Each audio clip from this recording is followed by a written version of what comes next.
안녕하세요. 저는 한겨레 송채경화 기자고요. 자, 화요일 공덕 포차를 책임지고 계신 얼천 김준일 평론가 나와 계십니다. 네, 안녕하세요. 김준일입니다. 네. 그리고 오늘의 특별 게스트 이기인 개혁신당 최고위원 나오셨습니다. 네, 안녕하십니까. 이기인입니다. 반갑습니다. 오늘 스튜디오가 아주 훈훈합니다. 훈훈하지만 또 이렇게 우리가 좋은 소식만 있는 건 아니어가지고 그러니까요. 또 이슈를 하나하나 차근차근 좀 살펴보도록 하겠습니다. 일단 어제였죠. 한덕수 국무총리 탄핵 심판 선고가 나왔습니다. 결과는 기각이었는데요. 이 탄핵안이 국회에서 통과된 지 87일 만에 한덕수 총리는 이제 복귀를 했고요.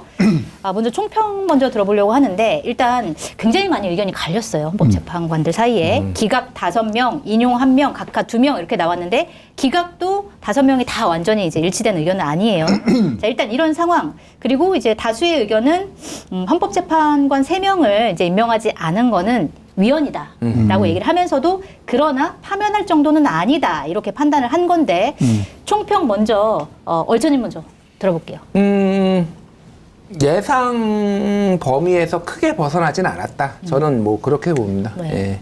예. 그냥 총평 네. 이 정도만 할게요. 뒤에 좀 하나씩 자세하게 얘기- 알겠습니다. 총평부터. 아, 그게 답입니까? 길게 하셔도 돼요. 짧은데요? 저는 사실 기각을 예상하긴 했는데 네. 이렇게 갈래가 나눠져가지고 기각이 나올 줄은 몰랐어요. 사실 지금 대통령 탄핵 선고가 늦어지고 있는데 저는 상당히 선에서 해석을 했거든요. 그러니까 12.3 계엄 사태가 가장 먼저 탄핵 심판으로 출발했기 때문에 가장 먼저 그러니까 뒤따라오는 형사 재판을 염두에 두고 재판관들이 판결문을 좀 정밀하게 쓸 것이다. 그리고 국론이 분열돼 있으니까 좀 모두가 납득할 수 있는 판결문을 쓰려고 선고가 늦어지는구나 했는데 어제 정계선 재판과 김복형 재판관의 이 판결 결정을 보고 아 이렇게 너비가 넓구나. 그러게 굉장히 갈렸어요. 거의 뭐 그 사이에는 한강 정도가 아니라 거의 양쯔강 정도로 너비가 넓은데 네. 세게 주장하는 사람들이 있기 때문에 평의가 좀 제대로 되고 있지 않는 건 아니냐라는 의심을 어제 한덕수 총리의 어떤 탄핵 심판에서 할 수 있었습니다. 그걸 느끼셨군요. 네. 알겠습니다. 그러면 좀 차근차근 좀 살펴보는데 일단 그러니까 두 분 다 지적했듯이 갈렸습니다. 의견이. 진짜 갈렸으면 이걸 윤석열 대통령 탄핵 그러니까 심판의 예를 들어서 전망을 이걸로 유추를 해보자면 8대 0은 아니다. 아닐 것이다. 이렇게 보시는 거죠. 지금 말씀하신 거에 따르면. 아니, 전 여전히 아직도 8대 0이라고 믿고 싶은데 네. 어제 김복형 재판관 같은 경우에는 헌법재판관 임명한다는 것 자체가 위법이 아니라고 얘기를 하니까 네. 내가 알고 있는 상식이 더 이상 통하지 않을 수도 있겠구나.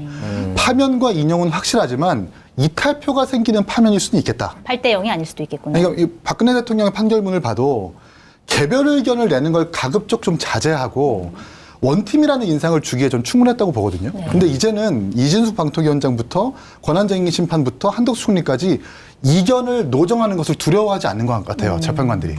그래서 뭔가 설득의 평의보다는 이견의 평의가 좀 이루어지고 있는 건 아니에요. 결과적으로 이탈표가 생기는 파면이 될 수도 있겠다는 생각이 듭니다. 어떻게 보세요? 8대 0 안 될 것 같으세요? 어떻게 보세요?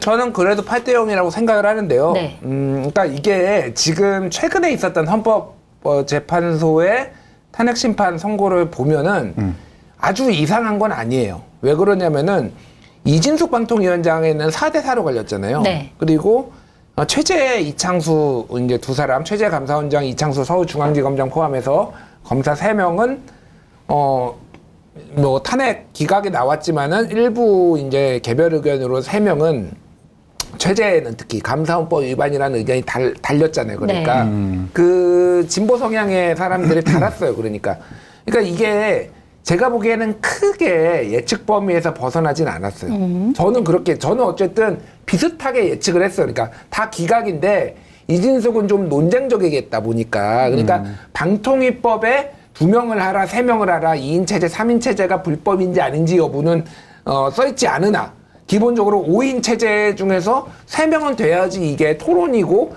다수결로 결정을 할 수 있는 거 아니냐라는 상식과 법에 안 써있는데 이렇게 그거를 그렇게 이걸로 탄핵 사유로 볼 수 있는 것이 그리고 임무 하루 만에 볼 수 있는 것이냐 이런 게 갈릴 거라고 봤는데 대충 그렇게 갈렸잖아요. 그러니까 네. 그리고 뭐 최재 감사원장이나 뭐 이창수 서울중앙지검장은 그 전에 그 헌재가 했던 성향을 봤을 때 탄핵할 정도는 아니다라고 봤을 거예요. 물론 문제를 이제 지적을 했죠. 그래서 특히 진보 성향은 3명을 이렇게 지적을 했잖아요.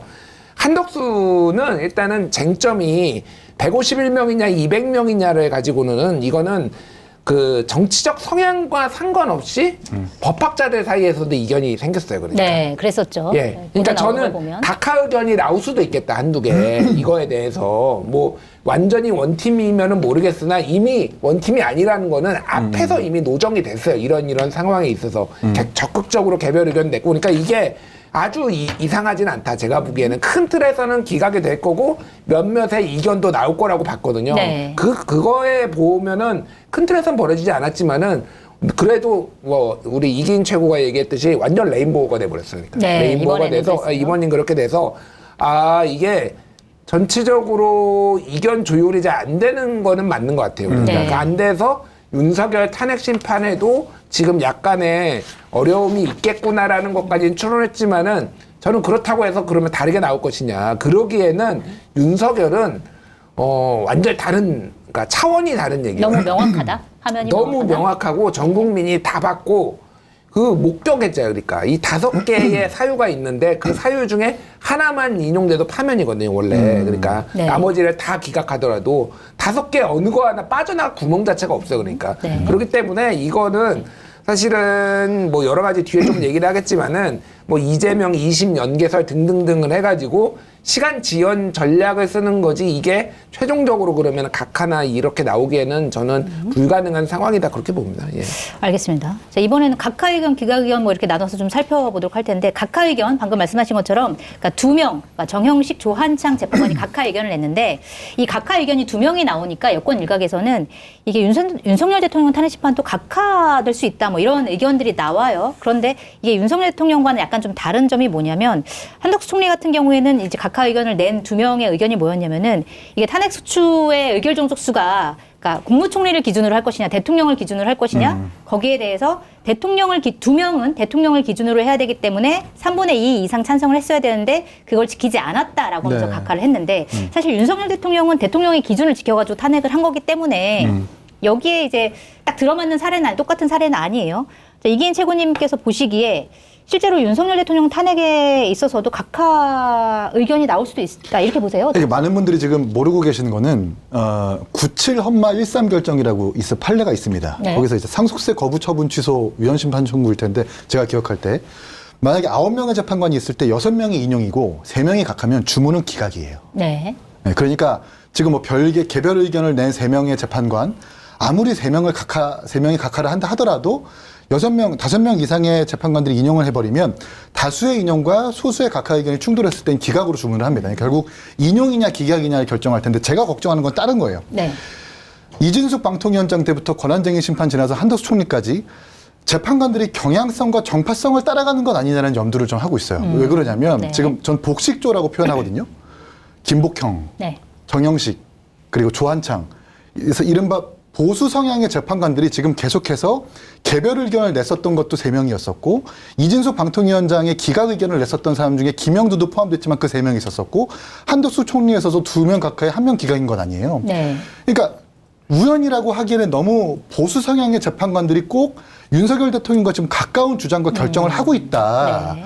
그러니까 뭐 이런 염두는 이런 생각은 해볼 수 있죠. 박근혜 대통령 탄핵 때보다 훨씬 더 경향성과 정파성이 센 재판관들을 추천할 수는 있는데 결국 이게 이제 국민의힘 내지는 대통령과 좀 맞닿은 논리와 결정을 할 수 있는 것 아니냐. 정파를 따라가는 거 아니냐는 염두가 있어요. 네. 그것 때문에 각하까지는 아니더라도 평의 과정에서 좀 이렇게 강하게 이견을 제시하는 것 아닐까라는 좀 의심만 하고 있습니다. 네. 그럼 최악의 경우에는 5대3으로 기각될 가능성도 있다고 보세요. 거기까지는 제가 뭐 예상을 하지 않고 네. 무조건 인용인데 네. 각하가 2명으로서 이렇게 빠져나간 것처럼 1명 정도는 세게 의견을 제시할지 몰라도 네. 눈치를 보면서 결국 이제 계엄이라고 하는 것을 우리가 선례로 만들 수는 없는 거잖아요. 그렇죠. 전시나 사변이 아님에도 불구하고 복잡한 정치 상황을 군권 통치로 가능하게 한다는 당위성을 부여할 수 없는 거니까 분명히 각하를 결정했었던 2명의 재판관들도 이거는 파면돼야 된다고 하는 게 맞을 거라고 판단할 것 같은데 경향성이 세다고 보이는 김복형 재판 같은 경우는 그런 선택을 안 할 것 같아요. 그러니까 오히려 7대1 정도로 최악의 네. 경우 7대1 정도로 아마 파면될 것 같다라는 생각이 듭니다. 알겠습니다. 각하 의견에 대해서는 좀 어떻게? 그러니까 오늘 권성동 원내대표는 각하 얘기하다가 이제 기각 가능성이 높아졌다 맞습니다. 이런 얘기했어요. 그러니까 이제 각하 얘기를 그동안 해왔던 거는 기각으로는 다퉈볼 수 있는 여지가 없었다라는 거거든요. 그러니까 쟁점별로 5개를 다 하나씩 따져봤을 때, 그러니까 아예 요건이 안 된다를 놓고 그렇게 한 건데, 저는 각하 의견조차 그동안은 희망회로였다라고 보고, 오히려 기각 얘기를 하는 게 그쪽에서는 약간 이제 뭐 붐을 약간, 그러니까 뭐 이렇게 힘을 넣어주는 거지만은 여전히 굉장히 국힘 입장에서는 어려운 싸움을, 그러니까 이거를 하고 있다라는 증거예요. 일단은 각하가 되려면요, 절반 이상이 나와야 돼요, 각하가. 네. 그러니까 말씀하셨듯이, 그러니까 4명 이상이 나와야 돼요, 그러니까. 이게, 그래야지 각하가 되는 거니까, 4명 이상이 각하가 나올 가능성은 없다고 봅니다, 일단은. 아, 한두 명은 나올 가능성은 배제할 수 없지만은 저는 여전히 8대 0이라고 믿고 있고, 이 논점이 우리 송채경관 진행자가 말씀하셨지만은, 윤석열한테는 151명, 200명이 아무런 그렇죠. 관련이 없어요. 네. 예, 그거 아까 제가 얘기했죠. 151명, 200명은 법학자들 사이에서도 실제 논쟁이 있었고, 해설서에도 그 당시에 권한대행을 그 당시에 직무로 한다라는 거가 써 있었기 때문에 200명이라고 뭐 이거를 해석을 해도 전혀 이상하지 않아. 그러니까 151, 아니, 헷갈린다. 200명이라고 해석을 해도 이상하지 않은 상황이었어요. 네. 그러니까. 둘 다 약간 논리성을 갖추고 있다라는 거죠. 논리성을 가지고 있었다라는 거예요. 근데 윤석열 이번에 제가 눈여겨봤던 거는 내란죄 철회 얘기가 한덕수는 정확하게 내란 행위라고 했어요. 그때 네. 아예 내란죄 철회 문제는 1월 6일 날 논란이 됐고, 한덕수 같은 경우에는 이미 내란 행위라고 한 다음에, 근데 내란 행위에 대해서도 형사재판 부분은 빼겠다라고 2월 6일 날 얘기를 했거든요. 네. 그래서 한덕수 쪽에서도 계속 이거 철회한 거, 내란행위 청이 철회한 것도 문제다라고 얘기했는데 아예 언급조차 안 했습니다. 그렇습니다. 맞아요. 아예 언급조차 안 했다라는 거는 아예 쟁점이 아니라는 거예요. 그러니까 각하 가능성 자체가 저는 가히 없고, 또 하나는 한덕수 쪽도 똑같이 공수처의 그 수사 기록을 채택한 걸 가지고 네. 문제 제기를 했어요. 이제 윤석열은 이제 검찰 쪽, 뭐 공수처건 아예 채택도 안 했으니까 검찰 쪽 거를 피신 조서를 채택한 거를 문제 제기하고 있는데, 그것도 아예 언급도 안 됐어요. 그러니까. 네. 그러니까 이거는 헌재가 보기에는 쟁점도 아니라는 거예요. 물론 모릅니다. 또 갑자기 각하하는 사람들이 갑자기 그거 들고 나올지는 모르겠으나, 헌재에서 저는 지금까지의 경향성 봤을 때 헌재는 저는 예측 가능하다고 아까 제가 보기에는 예측 가능하거든요. 네. 그렇게 크게 완전 벗어나진 않아요. 그렇기 때문에 이 부분도 예측 가능하게 각하 의견이 거의 안 나오거나 나와도 하나 나오거나 어느 정도? 예, 그러지 않을까 그렇게 봅니다. 네. 알겠습니다. 자, 이번에는 기각 의견을 좀 살펴보도록 하겠는데, 총 5명이 기각 의견을 냈어요. 4명의 의견은 같은데, 김복현 재판관 아까 말씀하신 그분 1명만 의견이 다릅니다. 일단 4명의 의견은 그거예요. 헌법재판관을 대행이 임명하지 않은 것은 위법은 하다. 하지만 파면할 정도는 아니다. 이렇게 판단을 했는데, 오히려 김복현 재판관은 그것도 재판관을 임명하지 않은 것도 위법하지 않다. 그렇기 때문에 기각이다. 이렇게 얘기를 하는 거예요. 자, 이게 사실은 윤석열 대통령 심판에서 어떻게 작용할까? 아까 이기인 최고님이 말씀하신 것도 사실은 이 김복현 재판관, 그다음에 나머지 2명 정영식, 조한창 재판관이 보수 성향이기 때문에 같이 의견을 갈 수도 있지 않겠냐, 이런 의견을 제시하기도 했는데, 이 기각 의견에서 1명이 좀 달리 의견을 낸 거, 이거는 좀 어떻게 그러니까 김복형 재판관의 전 결정이 도무지 납득도 안 되고 이해가 안 되는 게, 그때 한덕수 총리를 탄핵했었던 이유는 뭐 기간이 짧다 안 짧다, 숙고를 진행했다 안 했다가 아니라, 네. 한덕수 총리가 그런 말을 했잖아요. 나에게 권한이 없다. 여야가 합의를 해서 가져와라. 합의를 해야지만 임명을 고려하겠다라고 해서, 이 사람이 임명할 의지가 없으니까 탄핵해야 되겠다라고 하는 것이 소추단의 논리였었어요. 그렇죠. 그런데 김복형 재판관은 갑자기 어느덧 그 부분에 대한 본질적인 문제를 비껴가고, 시간이 짧았으니까 위헌 위법이 아니다라고 얘기하는 거는, 저는 그냥 기각을 주기 위한 어떤 구차한 결정이라고 좀 생각하고요. 네. 그리고 지금 헌법재판에서 계속해서 연이어서 나오는 결정문, 유행가 같은 결정문이 법은 위반했지만 중대하지 않기 때문에 파면하지 않는다잖아요. 맞습니다. 근데 중대성이라고 하는 기준은 사실 상대적인 거고, 네. 계량이 불가능한 거예요. 그래서 제가 아무리 찾아봐도 어떤 것이 중대한지를 법적 근거로 명시한 곳이 없더라고요. 그러면 재판관들이 정확하게 주관적 기준으로 평의를 통해서 결정하는 건데, 언제까지 이렇게 법은 위반했는데 파면할 정도는 아니다라는 모순된 결정을 내릴 것인가. 결국 이 헌법재판소의 최고사법기관인 헌법재판소 이러한 결정이 국민들에게 어떻게 받아들일 것인가를 생각을 해야죠. 법은 위반했지만 중대한 거 아니니까 난 괜찮아라고 받아들일 국민들도 분명히 있을 거란 말이에요. 이런 부분들까지 좀 엄격하게 고민을 해야 된다는 생각이 듭니다. 알겠습니다. 기각 의견 5명, 그러니까 4명, 1명 이렇게 나뉜 거 어떻게 보세요? 그러니까 김복형 재판관이 얘기를 한 게 일단은 그 상당한 기간이 지나지 않았다라는 거예요. 네. 그러니까 26일 날, 27일 날 선출했는데 28일 날 탄핵했나 뭐 그 하루 맞습니다. 이제. 근데 이제 이거는 선출을 그때 했지만은 이미 그렇게 선출할 걸로 이미 그리고 갖은 논란과 이게 정치권에서는 모두가 다 알고 있었잖아요, 사실은. 그러니까 이거를 하루 만에 임명을 안 하겠다라고 한 게 그러면은 상당한 기간이 안 주어진 것인가 이런 좀 의문이 들어요. 그러니까 이기인 최고가 말씀하신 거하고 이제 상당히 저도 이제 의견을 같이 하고 근데 이제 고민인 거죠. 이게 약간 고민인 게 이게 이제 법에 정해져 있진 않잖아요. 이게 이제 그 보수 쪽에서 얘기하는 게 국회의원들 그럼 싹 다 탄핵해야 된다. 뭐 예를 들면 이런 얘기를 해요. 왜 그러냐면은 헌재에서 위헌이다라고 얘기를 했는데 법을 한 2년 동안 안 고쳐. 네. 국회에서. 뭐 이런저런 사유로. 그러면은 이것도 그러면 문제 있는 거 아니냐. 그러니까 이거를 그럼 기한을 어떻게 둘 것인가. 그러니까 그 전에는 이게 상식으로 다 된 거예요. 상식으로. 그러니까 당연히 국회에서 선출하면은 대통령이 그냥 약간 뭐 개인적인 일정이나 다른 일정으로 지연될지언정 대충 뭐 일주일 아무리 길어도 뭐 2, 3주면은 했겠죠. 네. 근데 이게 안 되니까 이제 피곤해진 거. 이거 법을 다 바꿔야 돼요. 일주일 안에 임명해야 된다. 아예 딱 그 명시적으로 못 박아가지고 시기를. 예를 들면은 뭐 상설특검도 추천 의뢰를 해가지고 이렇게 올라오면 추천 의뢰를 언제까지 해야 된다. 그러니까 거기는 추천 의뢰만 언제까지 한다고 없고 나머지는 다 기한이 있더라고요. 맞아요. 네. 추천 의뢰만 없는데 그 추천 의뢰를 안 하고 있잖아요. 그렇죠. 그러니까 뭉개는 거거든요. 이게 비극이에요. 정치의 비극인데 그렇게 안 갈 수가 없게 됐어요. 김복형의 의견이 뭐가 됐든 이게 다수는 아니더라도 이렇게 나와버린 이상 이제는 다 법을 다 바꿔야 돼. 기한 다 명기하고. 네. 아 이게 근데 너무 진짜 그러게 무한리신- 관례적으로 하던 일들을 다 법적으로 다 이렇게 해놓으면 사실 또 안 좋은 부분들이 그러니까 있는데. 좀 정치를 복원하자 제발. 이건 이런 짓은 안 했으면 좋겠어요 진짜로 저는. 네. 알겠습니다. 이번에는 이제 인용 의견 혼자 좀 외롭게 정계선 재판관이 인용 의견을 냈는데 특히 정계선 재판관 같은 경우에는 이제 다른 기각 의견 낸 분들과 똑같이 헌법재판관 임명하지 않은 것은 헌법과 법률 위반했다. 그건 다 이제 똑같이 의견을 냈고 여기에 더해서 특별검사 후보자 추천 의뢰하지 않은 것도 위법 유현이다라고 인정하면서 그 정도가 파면할 정도로 중대하다. 아까 말씀하신 그 상대적인 것을 가져와서 이거는 파면을 해야 된다 이렇게 판단했습니다. 이거는 좀 어떻게 보셨어요? 뭐 정계선 재판관이 생각보다 세구나. 네. 그 생각을 했어요. 그러니까 뭐 이제 받은글이고 신뢰도는 높진 않지만은 지금 헌재에서는 정계선과 김복형이 싸우고 있다.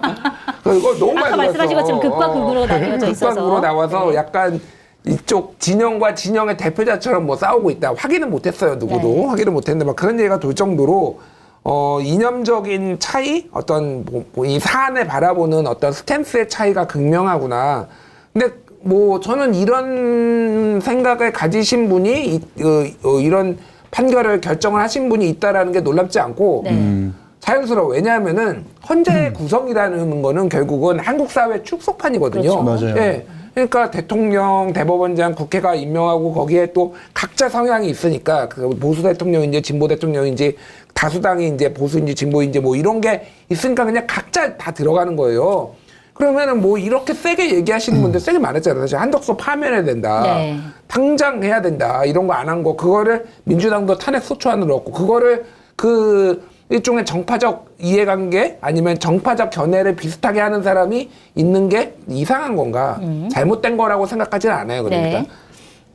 다만 아까 말씀드렸듯이 이게 너무 지금 스펙트럼이 넓어지니까 그렇죠. 이게 좀 추스를 수 있느냐, 이게 합의점을 찾을 수 있느냐, 그게 좀 살짝 걱정이 되지만 어쨌든 저는 8대 0은 피할 수 없다. 다른 윤석열 선고의 경우는 윤석열은 8대 0을 뺄수 너무 없다. 명백해요. 너무 명백해. 알겠습니다. 인용 의견은 좀 어떻게 보셨어요? 저는 그 김복형의 복자와 정계선의 선자를 따서 네. 이게 복선이다 이거. 아, 목선이다. 그러니까 오, 윤석열 네. 탄핵 심판의 복선이 이렇게 깔리는구나. 네. 평의가 설득의 평의보다는 안에서 엄청나게 싸우고 있구나. 그런데 전 재판관들의 상식을 믿고 어쨌든 인용까지는 갖고 갈 것 같은데 얼마나 이렇게 재판관들이 이견을 크게 내느냐가 제 관건일 것 같고요.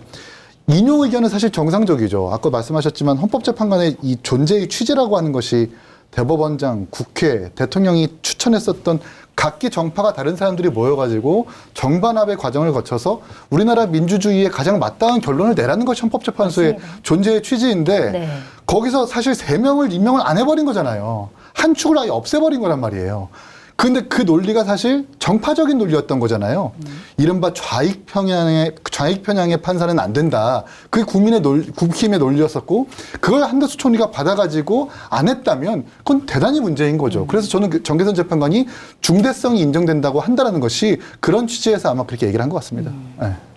알겠습니다. 자, 그리고 뭐 사실 한덕수 총리 선고에서 나온 결정문을 보고 우리가 이제 윤석열 대통령 선고를 좀 어느 정도 가늠할 수 있을 거다 이렇게 예상들을 많이 했는데 네.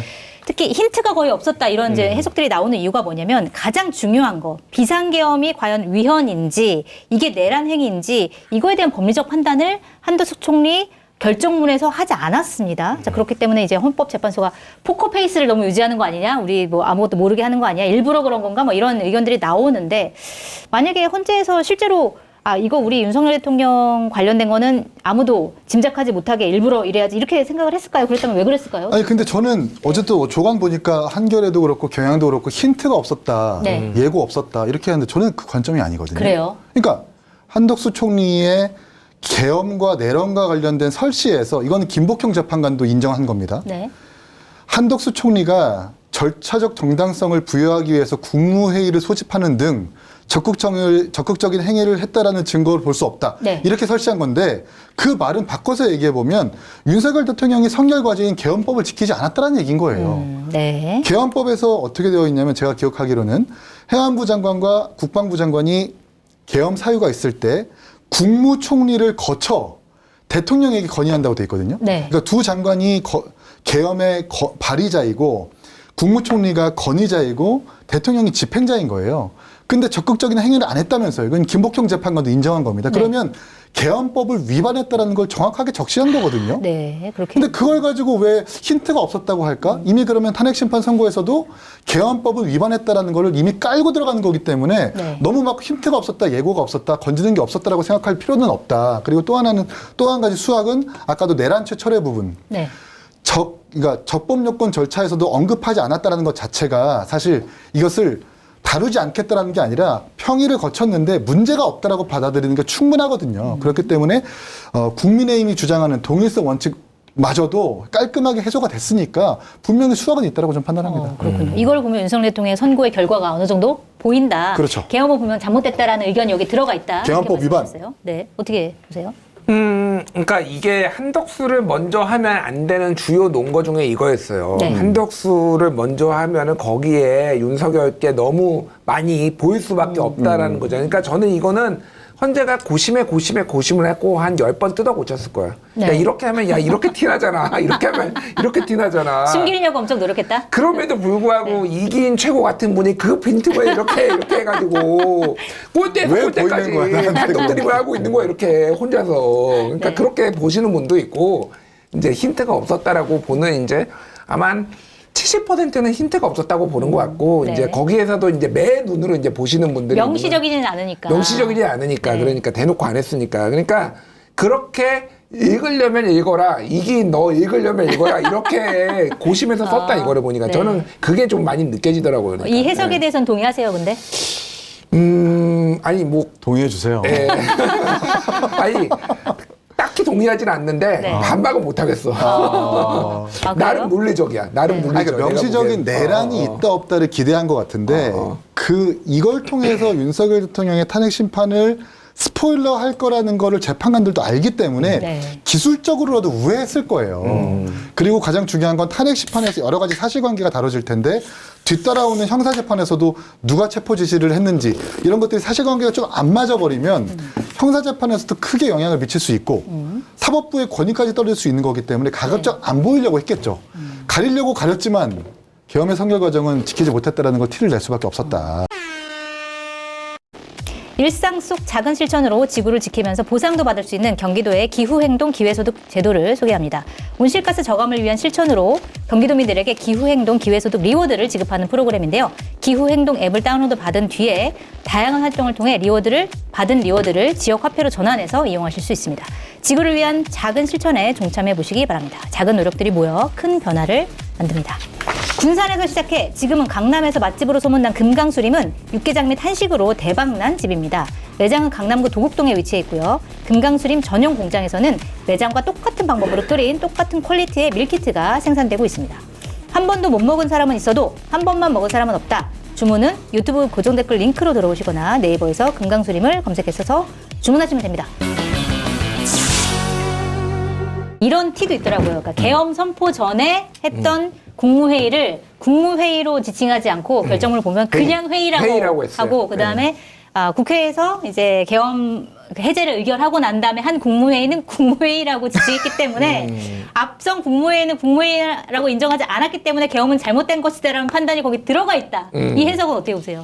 그러니까 그런 해석까지 이제 하시는 거 봤는데, 네. 그러니까 숨은 그림 찾기야. 이거 제가 숨은 그림 찾기다. 진짜 숨은 그림 찾기. 예, 숨은 그림 찾기고 그러니까 그렇게 해석을 할 수는 있는데 그거에 너무 과도한 의미를 둘 필요는 없을 것 같아요. 저는 그리고 그거랑 상관없이 그냥 어차피 이거는 무조건 파면이기 때문에. 네.